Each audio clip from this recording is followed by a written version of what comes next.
Jadi kami terus berkonsultasi, kami terus keliling mendengarkan aspirasi dari masyarakat, dari pendukung, dari simpatisan, dari konstituen, ya, sambil menyimak perkembangan politik, dinamika politik, dan kondisi ekonomi. Yang bisa kami janji adalah kami akan terus berkarya dan terus setia di gerakan perubahan. Dan dengan penuh sukacita saya sudah mengadopsi slogan atau moto dari organisasi kerelawanan yang namanya Projo, yaitu setia di garis rakyat.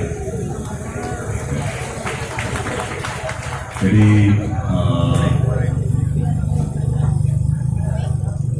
hemat saya, perubahan itu semakin perlu. Ya, jadi perkembangan dalam beberapa bulan terakhir dan perkiraan kami terhadap proyeksi perkembangan beberapa bulan ke depan hanya akan membuktikan betapa perlunya perubahan. Ya. Kita sulit memprediksi apa yang akan terjadi, tapi kita harus siap untuk segala skenario. Kemudian sejauh mungkin kita harus fleksibel. Kita tidak boleh terlalu kaku, harus begini, harus begitu. Justru yang lebih penting adalah kita mengambil pendekatan yang inklusif, ya, yang merangkul semua kalangan, mungkin termasuk yang tidak memilih kita, ya, di Pilpres kemarin. Dan ya, syukur semakin banyak teman-teman kita yang tidak memilih 01 semakin simpatis kepada kita, semakin percaya, ya kan? Dan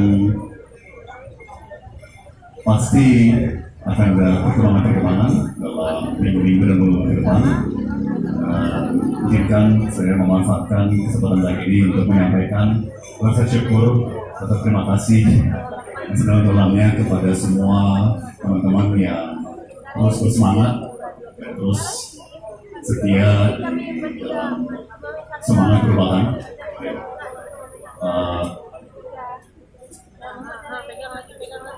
Mohon dari saya pribadi dalam bulan-bulan ke depan, setahun bulan ke depan, ingat pepatah ini, yaitu matahari selalu terbit setelah titik yang paling gelap. Ya, jadi malam itu harus menjadi sangat gelap, paling gelap, baru matahari terbit.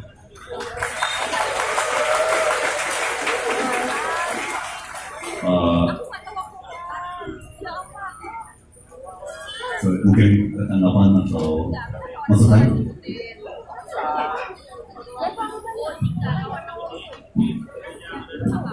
Kami selalu menunggu gerakan Bapak dan Pak Anies karena pelajaran dari Pilpres kemarin, kami kurang percaya sama politik sekarang. Terima kasih.